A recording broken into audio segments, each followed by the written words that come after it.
reports from outside and to come inside. Well, it's a little warmer in here, but the occasion is certainly very warm as we today announce an exciting celebration that pays honor to the leaders and innovators that came out of the Negro Leagues. And it's oftentimes a side that has not been properly put in its perspective. And it is so easy, I understand it, it is so easy to fall in love with the romantic nature of these courageous athletes who overcame tremendous social adversity to play the game that they love. That we do sometimes lose sight of the brilliant managers and the brilliant executives that finance those teams, who when Jackie Robinson breaks the color barrier, they don't necessarily get that opportunity. And so in the spirit of the 50th anniversary of the great Frank Robinson becoming the first African-American coach in Major League Baseball history, the Negro Leagues Baseball Museum today starts a crusade to change the awareness of those great leaders of the Negro Leagues who laid that foundation, even though it was 28 years after Jackie breaks the color barrier, did that opportunity come about. And Jackie Robinson, about a week before he passed away, had something very profound that he wanted to say. And I want to play this sound bite before we officially move into the press conference. And again, I always do this. I'm Bob Kendrick. I'm the president here for the Negro Leagues Baseball Museum, for those of you who don't know. And so I want to play this sound bite, and then we'll formally begin our press event here today. And thank you again for all gathering with us. Go ahead, Will, and play that sound bite, please.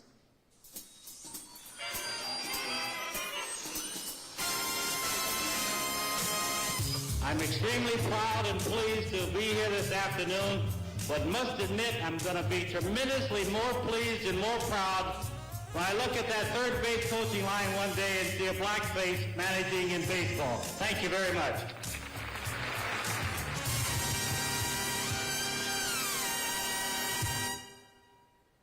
Years after Jackie made that epic speech, Frank Robinson became the first black manager in Major League Baseball history, or I should say first black full-time manager in Major League Baseball history. Back in 2012, we had a conversation with Henry Aaron, Dave Winfield, and Frank Robinson here at the Negro Leagues Baseball Museum. Frank spoke about how he was offered the Cleveland Indians manager job in 1975 and how difficult the decision was to take it. The general manager told me, we want you to manage the Cleveland Indians. And the season was over, we had 3 games to go. I said, oh, okay, I'll do that. But he said, we want you to be a player manager. I said, I don't want to be a player manager. It's hard enough to play this game as it is, then to be a player manager, that's going to make it even tougher. He says, no, we want to be a player manager. I said, okay, how much are you going to pay me to be a manager? Because I had a contract for $180,000 for the following year.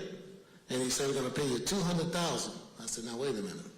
I said, I wasn't very good in math. But I know that he's talking about paying me $20,000 to manage the club. And I get the $180,000 for being a player. And he says, I said, you're only going to pay me $20,000 to manage the club? He said, that's right. Take it or leave it. So I had to do some thinking real quick. And I decided I wanted to further the cause of African Americans and minorities in baseball. That barrier was still there. If I turn this job down, when will that door open again for a black person to walk through that door as a manager?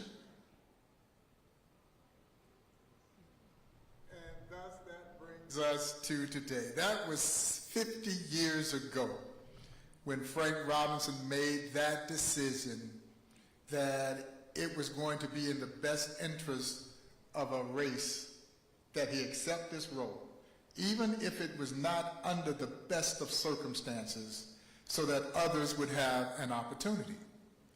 Well, when we think about the Negro Leagues, folks, I go back and I think about something, Mayor, that my dear friend Buck O'Neill would say about those who were there in the Negro Leagues and how they built the bridge across the chasm of prejudice that allowed others to cross over that bridge. And so oftentimes in our society, we don't celebrate the people who built the bridge. Yeah, we celebrate the people who crossed over the bridge. Frank Robinson crossed over a bridge that was laid by those greats of the Negro Leagues. And it is this museum's responsibility to make sure that they are never forgotten. And so thus that brings us to this auspicious occasion. Let me introduce a few key people before I go into our very special invited guest, the chairman of the board of the Negro Leagues Baseball Museum, Kevin Battle, board member Kim Davis, also the CEO of the Heartland Black Chamber of Commerce. Kim, I saw Heath Hall, one of our newest members of the board of directors. Are there any other board members that I missed? Anybody else that I missed? We certainly thank you guys for braving the elements to be here. At this point in time, I want to recognize someone who has been extremely valuable in their leadership and in their embracing of this museum. We got him off of the plows. I know he's been out there driving the snow plows and getting those thoroughfares clean for us, but we were able to get him off of that duty and come in and be a part of this. Please welcome City Manager Brian Platt.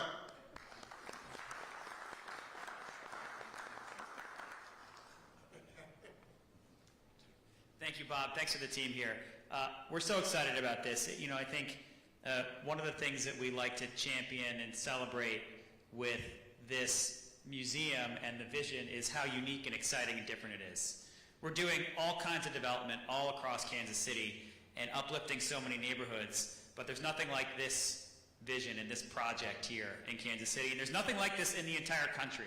This is a thing, this is an amenity that draws people from all around the country, all around the world, to Kansas City to learn about a part of our history in the United States here. And so we're so proud and so thankful for all the work that you do, Bob, and the whole team here, and we're excited for this next step.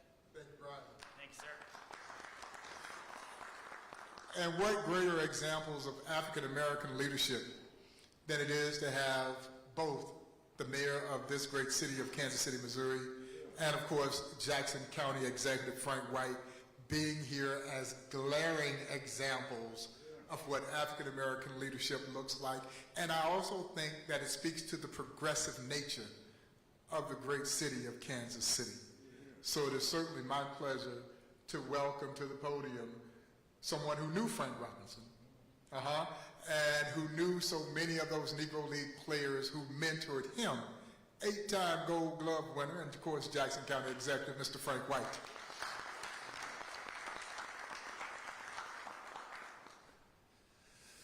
Good morning, everybody. Thank you, Bob. You know, I remember back in 1990 when we first had our first meeting discussing building this building and having a Negro League Baseball Museum. And every time Bob calls me, I know there's going to be something special, and so I get excited about coming. Bob asked me to talk about two former players that I knew, Frank Robinson being one, and Hilton Smith being the second. When I was a young kid growing up in Kansas City, we didn't have a lot of baseball on TV. We'd have This Week in Baseball. Some people might remember that a long time ago. But I was a game on TV. Cincinnati was playing, and it was the first time I saw an outfield that had three black players in the outfield. You had Tommy Harper in left field, you had Vada Pinson in center field, and you had Frank Robinson in right field. And I really took a liking to Frank, and he became my all-time favorite player. And Vada, he played his last year here in Kansas City with us, and Tommy played with the Red Sox. I got to meet him there. But in 1973, when I got called up from the minor leagues, my first game was in Baltimore, and Frank played for Baltimore. and I really admired him because he was a MVP in the American League, MVP in the National League, just shy of 3,000 hits, just shy of 2,000 runs batted in, 14 All-Star games. I mean, he was just my kind of guy. But when I first met him in '73, I went up to him, I said, Mr. Robinson, you know, it was a really pleasure to meet you. I'm just a kid out of AAA. And I said, you're my all-time favorite player. And he said, okay, yeah, yeah. So I don't think he was wanting to hear all that. But then in the game, I was playing shortstop, and he came in, he wiped me out on a double play. And I said, God, maybe I shouldn't be idolizing this guy. But I really loved the way he played, and so he was really my favorite player in Major League Baseball, and that's why I wore number 20 when I played. And Bob was speaking when in his managerial year, '74, that was my second year in the major leagues, and I had an opportunity to watch him manage and play at the same time with the Indians. So I really was in my heaven the whole time. The other player that I want to talk about was Hilton Smith. Hilton Smith was a great guy. He was my last amateur coach before I tried out for the Royals. And, you know, he was real quiet, but very confident. He had a great fastball, great curveball. Helped my curveball out a lot when I was pitching for him. But the thing I liked about his career, he had 12 years with the Monarchs, and each of those years he won 20 or more games. Had a couple of All-Star appearances and World Series appearance. So these are the kind of guys that I looked up to as a kid growing up, and when I got into the Major League Baseball, just having these great examples. And I came in the game at a great time because I was able to play against Hank Aaron, and I was able to meet Larry Doby when he was coaching for the White Sox, and so there's a lot of good things that I was able to do. Grew up 3 blocks from Satchel Paige. Went to school with a couple of kids at Lincoln High School. So baseball's always been around me, and this type of history has always been around me. I just wish I understood it better when I was younger. But now that I look back and see what these guys meant to not only my career, but to the city of Kansas City and to baseball in general, then I really feel like I've kind of like gone to heaven myself, because I did have an intricate part in knowing those folks and being able to sit with a group of Negro League players in 1990, discussing the museum here. You know, guys like Slick Surratt, Woody Smallwood, Ulysses Holloman, Jess Williams, Buck O'Neill. So it's been an honor for me to be a part of this, and I enjoy it every time I come down. So just the thing that I'll take from both of those guys, and I'll turn it over to Bob again, is that the thing I like most about both of those guys is that not only were they great players, but they had great respect and they had great character, and those are just 2 good guys for me to look up to. Thank you, Bob. Appreciate it. And of course, no one champions the great city of Kansas City, Missouri, more than the Honorable Mayor Quentin Lucas. Couldn't get us a Super Bowl, a 3rd Super Bowl championship, but that's okay. That's okay. We're back to the drawing board. We'll be right back there again. But I couldn't think of anyone better to be part of this celebration than the man that is indeed leading our city. And we're so very fortunate as we now start the challenge of building a brand new 30,000+ square foot Negro Leagues Baseball Museum, where more of these stories, Brian, will be told certainly in a much greater capacity than the limited opportunities that we have now in our current home, because we've just simply outgrown our current home. But the opportunity for this museum to take a leadership role that really ruminates in the spirit of what Negro Leagues Baseball represented in urban communities across this country, as we look at how we continue to move 18th and Vine forward. It is so interesting that we are looking at returning it back to what it used to be when it was thriving, and it was jumping. And here is the Negro Leagues Baseball Museum, as we were in 1990, as Frank mentioned, and now looking at transforming this community with a new $30+ million project that will change the course of this museum moving into the future. And we're thrilled to have, as one of our chief supporters of this effort, the man who leads this great city. Please join me in welcoming, again, the Honorable Mayor Quentin Lucas. Thank you. Well, good morning, everybody. How's everybody doing?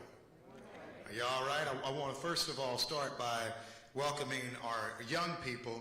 It feels like y'all have not been in school as much as usual this January and February, but I know Dad and Mom are showing you a good time, and so hopefully they don't put you to work too hard today. I also want to start by acknowledging Frank White, our friend and our colleague. I will tell you a few brief stories about him. It's not a roast or a toast, but just a few brief ones. A few years ago at the St. Patrick's Day Parade, and my mother-in-law is a native of Washington, D.C. She's lived in a lot of places, and every now and then when you're around a famous person, somebody just starts looking. And then she's like, is that Frank White? I'm like, yeah. Wait, the Frank White? And I don't know if she's missed everything else in the world, but it seemed like it was the 1985 World Series all over again. Because she was like, can I go up and talk to him? I'm like, he doesn't bite, he's real. And so thank you for being kind to her. You got me some brownie points that day in connection with it. And I also remember a few years back, and I encourage all of you, while we have these living legends who walk among us, as the county executive was just noting his visit in 1990 with Negro Leagues baseball players, I encourage you to have visits like that with Mr. White. When you hear his stories about your work picking cotton in Mississippi, the work you did helping to build Royal Stadium, the work you did navigating everything that it meant to be a big league ball player through triumphs and challenges, it is always an honor to listen. And so thank you for sharing those with us. I also want to make sure you know, yeah, please. And I also want to make sure you know, County Executive, we are always praying for you and your family. I know it has been a long winter for all of y'all, and we are thinking about you each and every day. I also want to thank this museum for everything they mean to me. When I was thinking about what to say, so y'all know I'm the mayor of Kansas City, that's fine. But when I was a kid, just about the age of these young people here, I remember my mom bringing me down here to 18th and Vine, and there wasn't as much going on, but we would hear about what was coming ahead. We would hear about the future. If you were lucky, you could bump into Buck O'Neil. And at the time, I just know it was a nice old man, well-dressed, always kind to my mama, right? But somebody saying, oh yeah, if you come back here, there's going to be this and that and all of this greatness. Fast forward to my own adulthood, and then I get to live in an apartment building across from what is now the Buck O'Neil Education Center. Got to see it renovated and repaired, and got to see as they replaced windows, as they were doing plumbing, as they were doing these seemingly mundane things. You went past something that was closed, that was nothing really seemingly special, to realizing all of the history and the tradition and the excitement we have in our community. And another thing that I want to make sure I note is how great it is who we are recognizing and what we are recognizing today. You know, there are a lot of conversations these days. I never get Bob pulled into controversy, so I won't do it now, other than to say, to take the opportunity during Black History Month, which is still important and vital, and to talk about all that we have navigated and persevered as Black people is something that is special, that is vital, and that everyone should be doing. When I was a boy in this city and in this country, there were still people who had that question about blacks in leadership positions. You remember us asking about, can a black man quarterback a Super Bowl team? This year we had 2. Can a black man manage a baseball team? Can a black man be president? Can a black man be mayor? Can a black woman lead in all of these categories? And it was people like Frank Robinson, who helped kick down doors for all of us. So at the time I was running for mayor, that had been answered so many times before. And people were just asking you, can you get somebody who can plow the roads after a snowstorm? So thank you, Brian, for helping out on that. And so leadership truly, truly does matter. I also want to note that the great connection that blacks in leadership have with our community. Just a short vignette for things that I know Bob and Frank will remember. I still remember I was going to school one morning, and we used to listen to the show was the Breakfast Brothers on Hot 103 Jams. And it was when Hal McRae had been fired. And people were burning up the phone lines. And all these folks are saying, we are never watching the Royals again. We're not paying attention. And I was like, Mama, you think they serious? And she said, yeah, they sounded. And it probably from that point would be about 25 more years before I heard about the Royals on Hot 103 Jams again. And so people care, people have a connection, people respect, love, and appreciate the leaders that we have. So the Negro Leagues Baseball Museum is more than just a place, although it is a special place. And all of y'all with some money, Finney Sachs, I need you to donate $20 million to help us get these things really firing. But it's more than a place. It is a set of stories, and it is a tradition. I gave you in these few minutes just a few of the stories and the connections I've had with figures who've come in and out of this museum. How powerful is it, Bob, that for generations to come, we get to share more and more of those stories, telling the majesty of the tradition that we had not just for blacks in baseball, but for black people in our city and in our country, and truly how we could bring an entire country together through a beautiful game.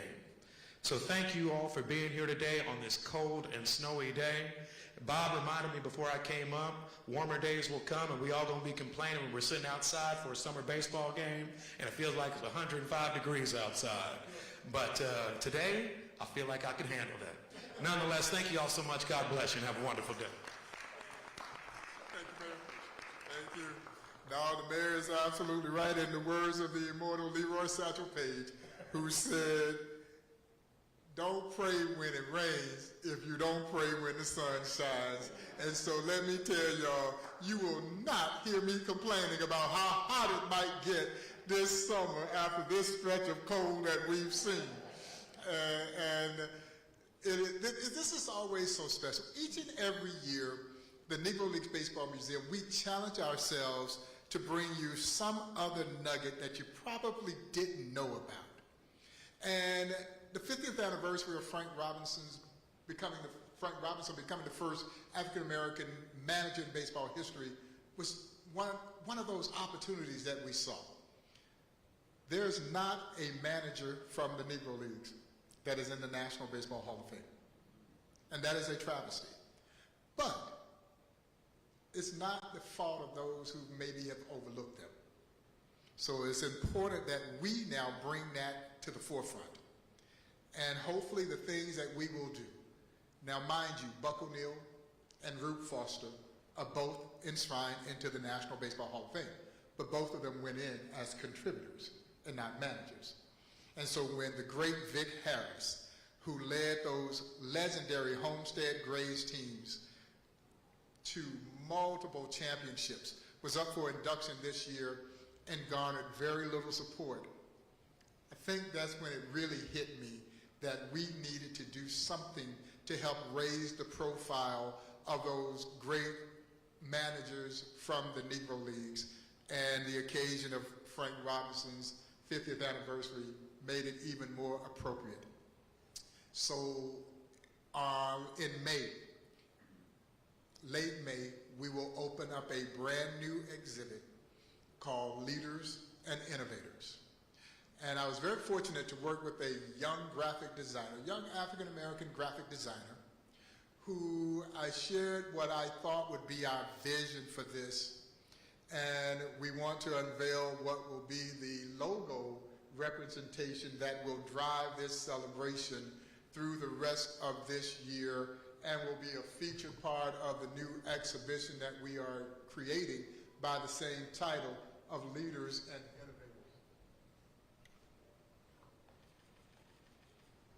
Like the secondary logo.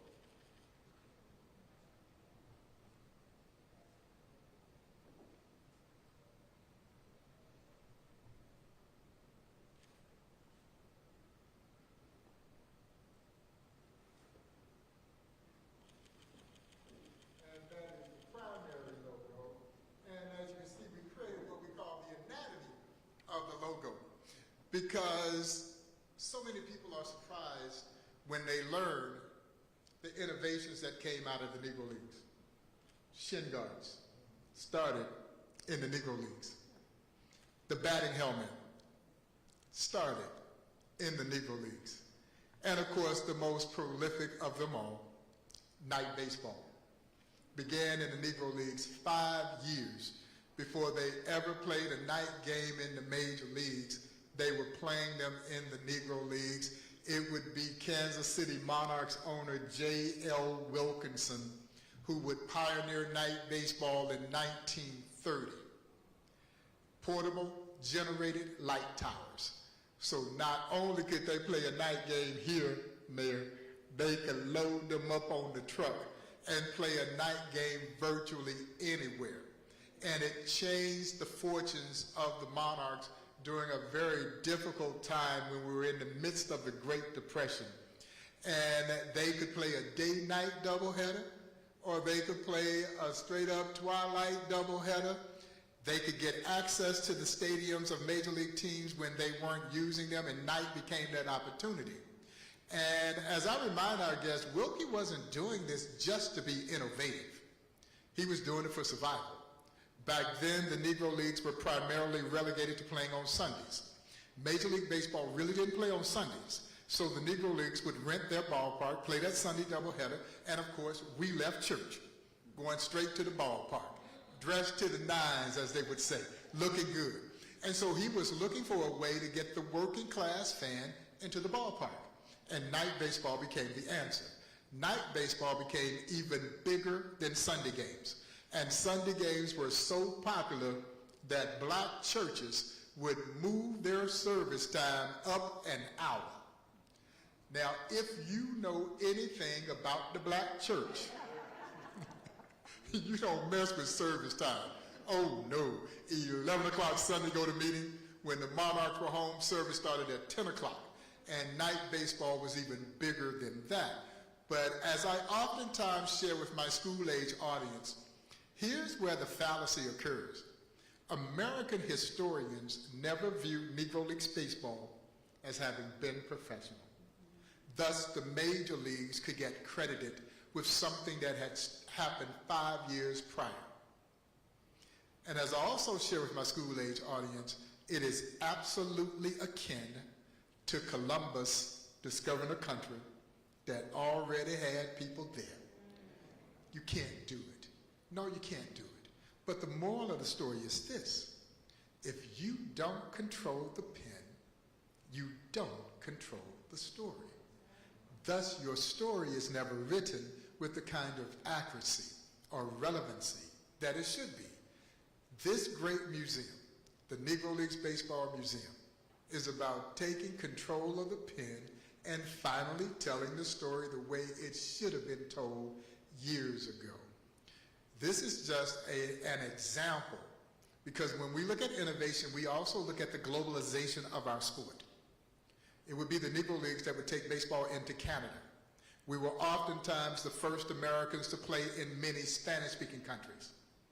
It was a touring team of Negro Leaguers that would take the American brand of professional baseball to the Japanese in 1927. 7 years before Babe Ruth and his All-Americans would go to Japan, the Negro Leagues were there. A team called the Philadelphia Royal Giants. 2 future Hall of Famers on that team in the great Raleigh Biz Mackey and Andy Cooper. And Andy Cooper was a big left-handed pitcher from Texas, from Waco, Texas, as a matter of fact, who is also the guy that brought Buck O'Neil to Kansas City to join the Kansas City Monarchs in 1938. And then when we also talk about the leadership and innovation of the Negro Leagues, please understand that there were women who called the Negro Leagues home. 3 very pioneering women, Toni Stone, Connie Morgan, and Mamie Peanut Johnson. There were women who were serving as leaders in the Negro Leagues. They were executives and owners of Negro League teams. And this is well before those opportunities were being presented by Major League Baseball. So when we talk about the likes of Olivia Taylor, Hilda Bolden, Minnie Forbes, and of course Effa Manley, the first woman to be nominated and inducted into the National Baseball Hall of Fame in Cooperstown, New York. This is just a sampling of what leadership and innovation looks like. It had never been exposed in the way that we are about to present it, and I hope that it will have a tremendous impact in creating other opportunities, particularly at the managerial level. We're still dealing with the lack of minority managers in Major League Baseball. And hopefully this historical perspective will also help drive greater opportunities for those to pursue. But it is tremendously valuable, and the mayor kind of talked about this, for our children to see those examples of leadership. And in this case, to learn about the innovations that really were born out of the Negro Leagues that they were never given credit for. And so that is the genesis of this celebration. The new exhibit, as I mentioned, will open in late May. Our annual Hall of Game, which is scheduled for September 27th, will take on a theme that is built around leaders and innovators as well, and hopefully we'll have another exciting announcement about that coming up here pretty soon. Currently, Dave Roberts and Ron Washington are the two African-American managers in our game today. Both are great friends of the museum. We hope to see Dave when the Dodgers come to town this year for our annual salute to the Negro Leagues, which I believe is scheduled for June 29th at the K, when the Dodgers are in for a weekend series. Ron Washington, hopefully we'll see him later this year when he brings the Los Angeles Angels into Kansas City. So we've got to support those individuals. We've got to continue to beat the drum so that others will have the opportunity. In closing, as we look at the hierarchy of what happened with the transition of Jackie Robinson's breaking of the color barrier and subsequently other black and brown athletes moving into the major leagues, Buck O'Neil becomes the first African-American coach in 1962, 15 years after Jackie breaks the color barrier. Frank Robinson becomes the first African-American manager in 1975, 28 years after Jackie breaks the color barrier. Bill Lucas becomes your first African-American general manager with the Atlanta Braves. Although Ted Turner carried that title, but it was actually Bill Lucas who was the GM. And then subsequently Bob Watson also taking on the role as a general manager. So these things took a long time to manifest themselves. Our goal is to look at the future of this game and create those opportunities for those who may not have been afforded the opportunity, but to do it in the spirit of the Negro Leagues. Thank you all so much for being here. I don't know if any members of the media have any questions, or if you have any questions. I don't know if the mayor and Frank have time to answer any questions one-on-one with any of the members of the media. But if they do, they certainly will make themselves available. I will certainly make myself available. I don't know if members of the audience, anybody got a question that you might want to ask? And if not, I want to thank you guys again for braving the elements and coming out and being here at the Negro Leagues Baseball Museum as we unveil our Leaders and Innovators celebration for 2025. Thanks, everybody.